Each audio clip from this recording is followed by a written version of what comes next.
Hello, my friends. I've had a rest, and now we continue to follow the events on the front lines of Ukraine, Russia, and the latest news. Let's start with the fact that since Trump responded positively to Zelensky's statement, information has already emerged that on Tuesday, the 11th, negotiations between the US and Ukraine will begin in Saudi Arabia regarding ending the war. What conditions will be set for Ukraine this time remains unknown. Trump's special envoy commented on the situation. President Zelensky sent a letter to the president. I think the president saw this as a good, positive first step. From here, we are now discussing a meeting with the Ukrainians in Riyadh or Jeddah. The location may change, but it will be in Saudi Arabia. The idea is to outline the framework for a peace agreement and an initial ceasefire. There are also reports suggesting that a deal on natural resources might be signed there. Overall, it seems the plans are quite ambitious. However, an official State Department representative stated that everything depends on Zelensky. If the president and the security of the state believe that President Zelensky is serious and we can move forward, then we will. We look forward to it. And Zelensky made a statement. We are preparing relevant practical proposals for peace. First, there can be a fully monitored ceasefire in the sky, stopping missile, drone, and bomb strikes on energy and other civilian infrastructure, as well as a ceasefire at sea, meaning an end to all military operations in the Black Sea, Zelensky said. We see these initial steps as a prelude to a broader and more comprehensive settlement. The war must be stopped as soon as possible, and Ukraine is ready to work 24/7 together with partners in America and Europe for peace. Next Monday, my visit to Saudi Arabia is scheduled for a meeting with the Crown Prince. After that, my team will remain in Saudi Arabia to work with American partners. Ukraine is most interested in peace. As we told President Trump, Ukraine is working and will continue to work exclusively in a constructive manner for a swift and reliable peace. As we can see, Zelensky is determined to end the war as soon as possible, which is very encouraging. However, there is one big problem. The Russians have repeatedly stated that they want to take all the territories they have supposedly incorporated into their constitution, and now, with the start of negotiations, they are already demanding that Ukraine withdraw its troops from these areas. We have told the Americans that our territorial gains in Ukraine should be recognized as part of any peace agreement, said Russia's ambassador to the UK. We are ready for negotiations and dialogue. We have our own position. We need a new Ukraine, a neutral, non nuclear state. The territorial situation must be recognized. These territories have been included in the Russian constitution, and we will continue to insist that all Ukrainian government forces leave these areas. We will never accept a temporary ceasefire. I will also show Lavrov's statement from yesterday, where he said that they are not going to accept Europe's conditions regarding NATO troops deployment. We see no room for compromise. This discussion is being conducted with an openly hostile purpose. They do not hide why they need this. If you have deployed troops into a territory, then you probably will not want to negotiate any conditions because you are creating facts on the ground. We will view the presence of these troops on Ukrainian territory exactly the same way we view the potential presence of NATO in Ukraine, because no matter what flags this operation is covered by, whether the EU's national flags or the flags of troop-supplying countries. Overall, from everything said above, Russia's conditions are unacceptable. Simply handing over Ukrainian lands would be complete capitulation, and how the US plans to negotiate with them remains unclear. Most likely, they are simply going to pressure Ukraine, and as we understand, in order to push Ukraine to do what Russia wants, they want to replace Zelensky, who is trying to defend Ukraine's interests. I also want to show how European leaders welcomed Zelensky yesterday. No one asked him why he wasn't wearing a suit, and the contrast with the US is obvious to the naked eye.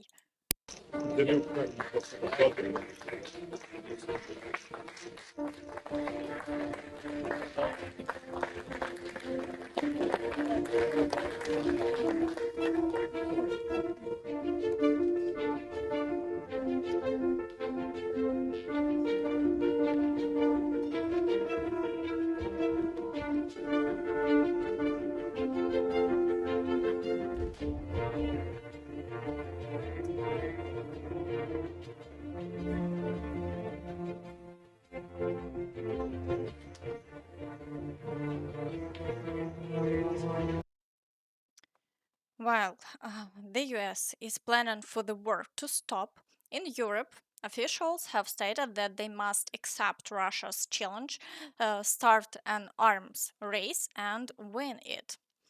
There is no doubt that Russia's war against Ukraine, the new approach of the American administration to Europe, and above all, the arms race initiated by Russia, these are challenges that should be obvious to everyone.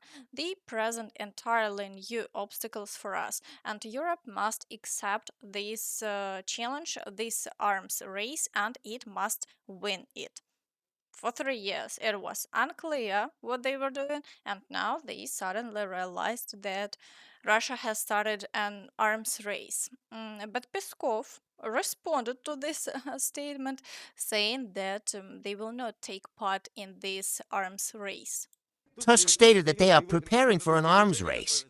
This will allow Europe to show that it is stronger. Will we get involved in this arms race? Of course not. Naturally, the president will come up with a way for us to avoid it. By the way, he has been asked such questions before.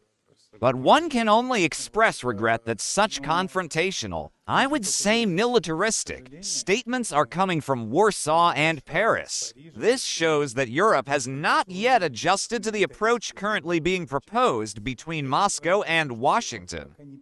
This does not mean agreeing on everything, but at least engaging in dialogue to try to reach an agreement. Europe has not yet adapted to this approach. But on the other hand, Europeans are very flexible, sometimes excessively so. That's why it cannot be ruled out that they will eventually sense which way the wind is blowing.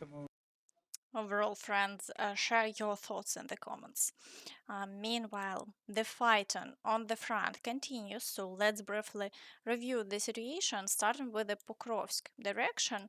The Russians continue the attacks in the areas of Udachne, Kotline, Pishane, the village of Promень, and Yelizavetivka. Heavy shelling hasn't stopped.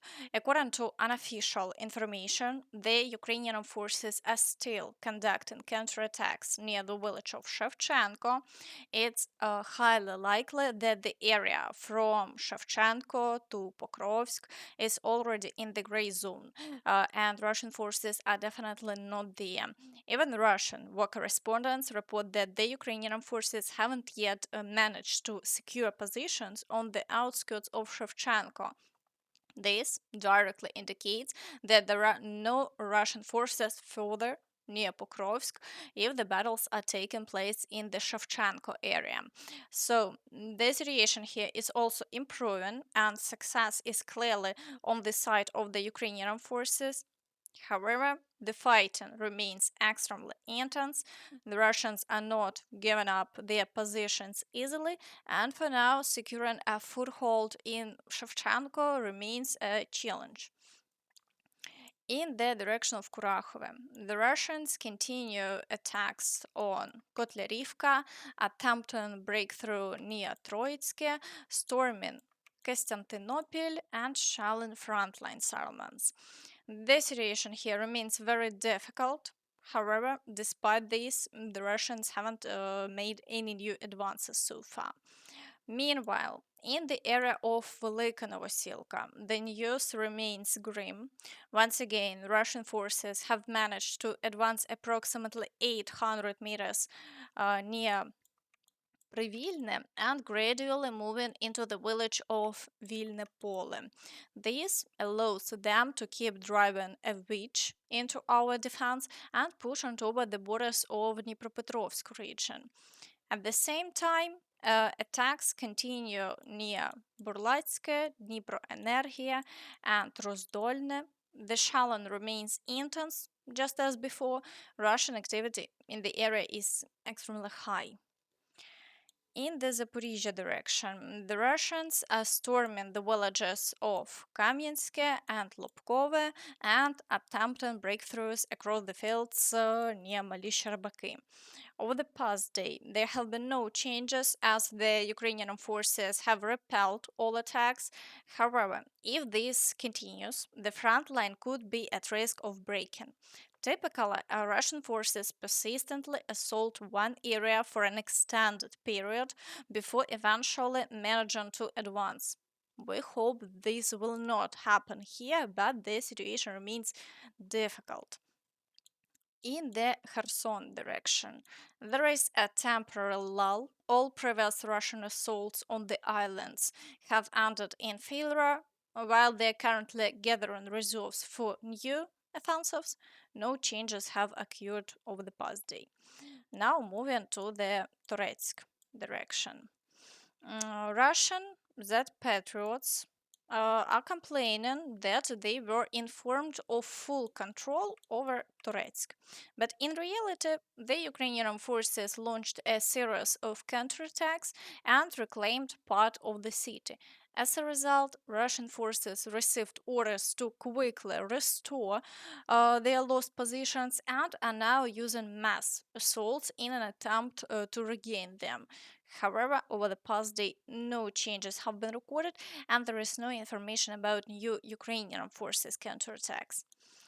In the Ceasefire direction, the Russians are trying to advance on the southern flank, storming Stupochki and Alexandro Shultine.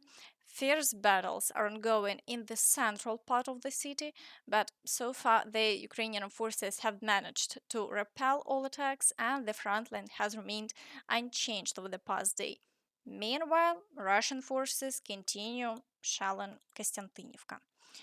In the Siversk direction, there is currently a lull. Russian forces are not conducting new assaults, and the number of shelling incidents has decreased.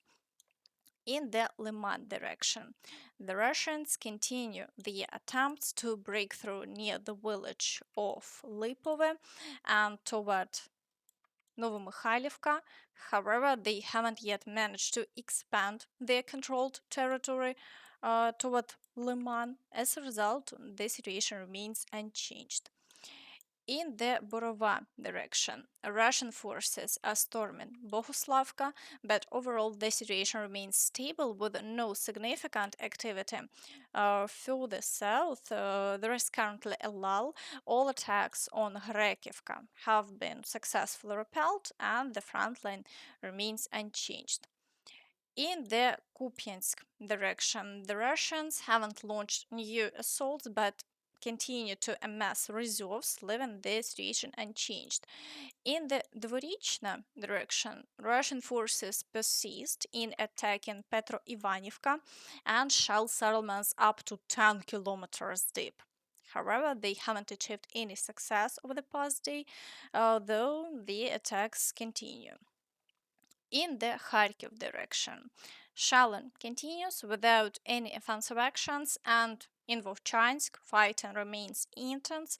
However, the Ukrainian forces are successfully repelling all attacks, and the front line remains unchanged.